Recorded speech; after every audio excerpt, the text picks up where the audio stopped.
I'm Allan Cahoon, President and Vice-Chancellor of RRU University. This is my third conference, and I've been involved in IOHE for a number of years. Well, I think it's important. The world is increasingly complex.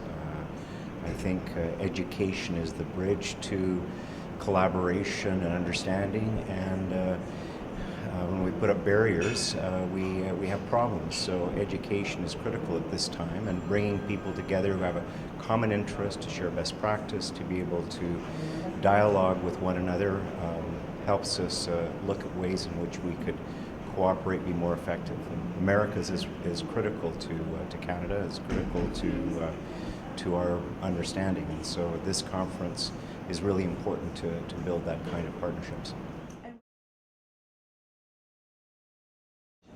Well, I think particularly in Canada we've had a focus on the Pacific, British Columbia. We're very much into Asia, and it's true. India and China are huge markets, but sometimes we leave behind our own neighbors, which is America. And I think that we're seeing kind of a maturing of the market in Asia with respect to India and China, but we're seeing emergence in terms of Latin America, whether that's Mexico or Brazil or other countries, and the increase in disposable income, the increase in trade.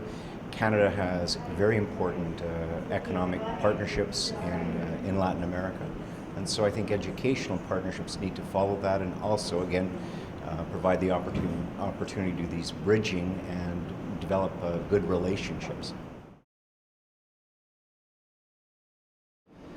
Well, I think we're trying to develop a series of strategic partnerships, which for us as an institution, we're a member of the Research University Council of BC, but we're a special purpose, primarily graduate university. 70% of our students are graduate students.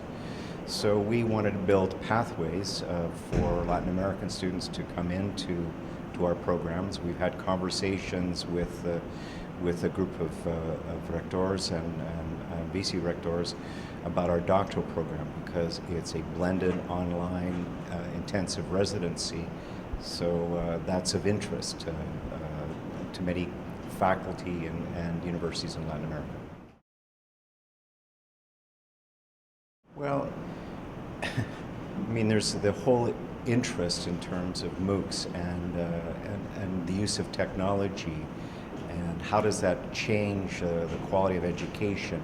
In some ways it's threatening our faculty and our way of thinking about education, because we have always believed that we're the experts and we have to pass that information on, when in reality we're the facilitators, the enablers of education and information.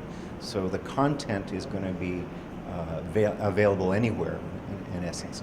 So the role of universities, the role of professors particularly, is changing from this content expert to supporting and